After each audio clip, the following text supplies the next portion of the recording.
on a map, like if you put in like food near me, you'll get um, lots of fast food places. You'll get a lot of restaurants. You'll get a lot of carryouts.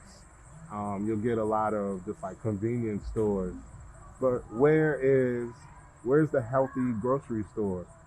The only one near here is Whole Foods. And if you are below the federal poverty limit, Whole Foods that's out the question.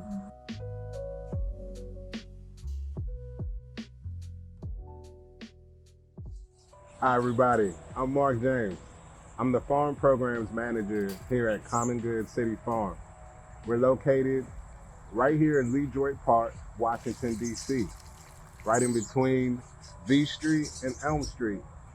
If you're familiar with the neighborhood, we're next to the Kelly Miller Housing Project and right across from the Bloomingdale neighborhood.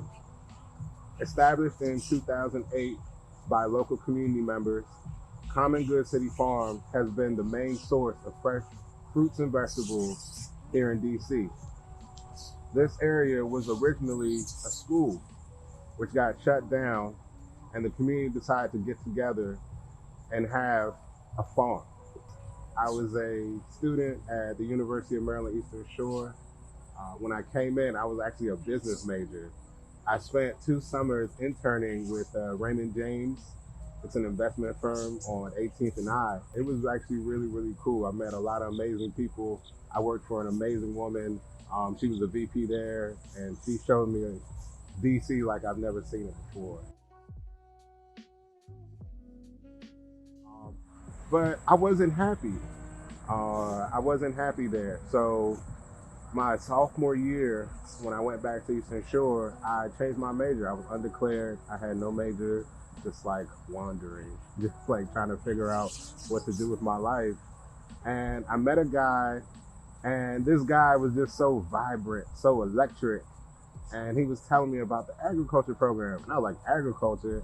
Like, I'm from DC. What am I going to do? Like with an agriculture degree. My family doesn't have a bunch of acres or anything like that. So we kept talking and we kept talking, and I kept wandering around the campus like, man, I gotta find a major. I gotta find a major. And one day I just went over to the agriculture building. It's a Trig Hall on the Eastern Shore campus. And I mean, I don't know if you've ever walked in somewhere and just felt at home, but that was the feeling. As soon as I walked in, I met Corey Cotton, and she talked to me about the program and what I would need to do. And then she also introduced me to another woman named Gail Sykes, who, all of which we're all still like friends today. We still talk. And then they introduced me to a professor, Dr. Lurleen Marsh, and also Dr. Fawzi Hashim. And those people just embraced me like I was a son. I did agriculture for the bachelor's, and then I did food microbiology for my master's. And all the time that I was there, it was like family. I remember graduating and crying because it felt like I was leaving my family at home. In 2007, I was wrongfully imprisoned. And while I was in prison, I met a guy who did a robbery because he was hungry.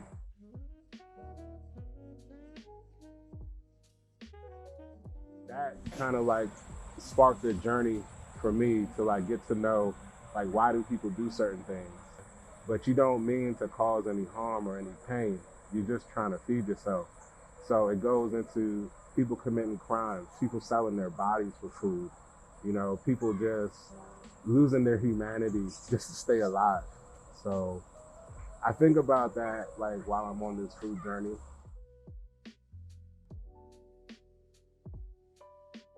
I stayed out on the Eastern Shore for a little while. I worked in chicken houses, I worked in swine houses, I did organic tomato farming. I did a lot of what some people call guerrilla farming, which is just finding open areas that are not being used by anyone, either like within a city or like outside the city. And I would just grow and give my food away. In 2015, when I met my wife, we found spaces in Baltimore, and along with the Baltimore City Master Gardeners, just turned like what were vacant, uninhabited homes, clear that land and turn it to community farms, for as long as possible. Because often what would happen is the city would come in and then be like, oh, eminent domain, we're going to use this land for a park or a football field or whatever. And I also have a business, it's called Higher Harvest, where I actually go and help people install gardens, the whole part of the garden, from planting it out all the way into like if you need boxes built. I believe farming or even gardening, it's a communal thing. And until you have like a lot of people behind you, it's a lot of work for one person, because there's a lot of parts to the farm. There's the growing, the harvesting, which is like the maintenance. But then you have to think about like communication, like getting what you do out to people, or marketing. You have to think about the business aspects. Then you have to think about the legal and the compliance aspects. So in theory, like to run even like a small farm, you need around like 4 to 5 people just to help you with all the different sectors, as well as you need about, well, depending on the size of the farm, you may need as much as 10 to 15 people to assist you with the labor as well. Every day is something to focus on.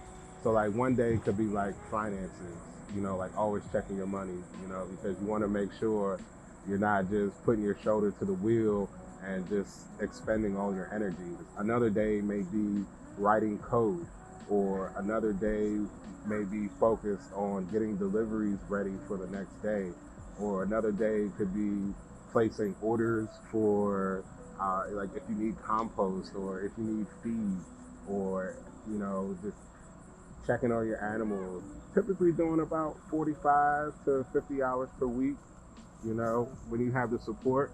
And if you don't have the support, it's like a 60-hour per week type of job, But fortunately, like here at Common Good, we have a staff of 5, and we have about 15 to 20 volunteers that help support our food access efforts.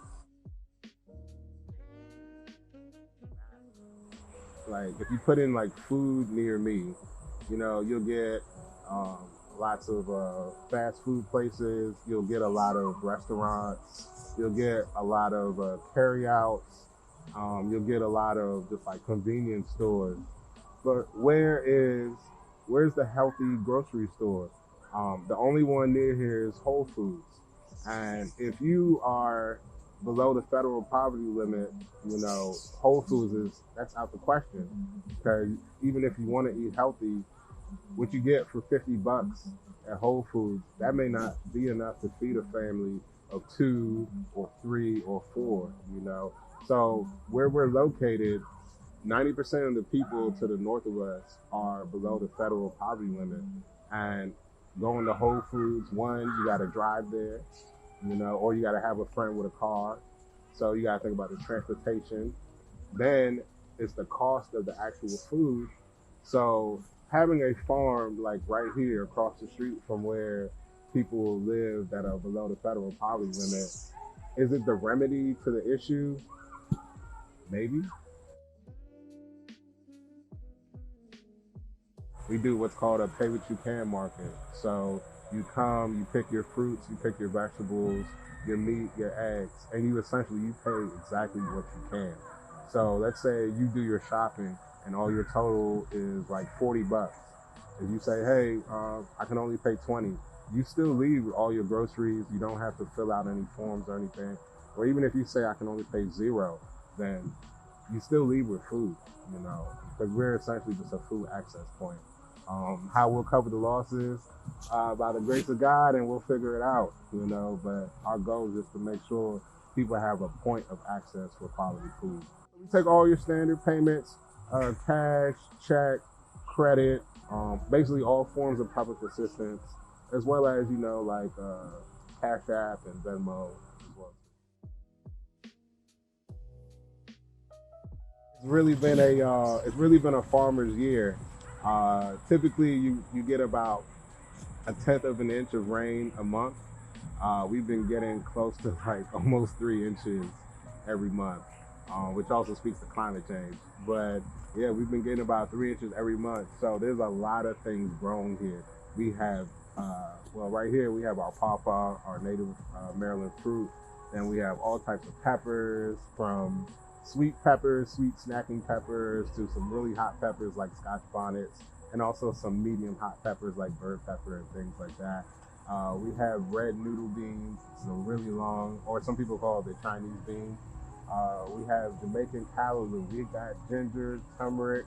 We have a medicinal herb garden. Not weed. We're not growing weed here, but we have a medicinal herb garden with things like passiflower and comfrey and just like all kind of things that you would need, like depending on how you feel. Also, we have okra, we have tomatoes, we have several types of tomatoes, cherry tomatoes, heirlooms, and Cherokee purples as well. Asian pears, we've got figs, and we had cherries as well. I would say probably beans, number one, because beans, like, they usually they usually guarantee some type of growth. And they usually grow really quickly. I would also say maybe some kind of melons. You know, melons are kind of relatively easy to grow. They just need a lot of space because they're runners. And I mean, if you're feeling up to the challenge, I would say maybe you want to put down some strawberries or some flowers as well if you wanted to start a garden.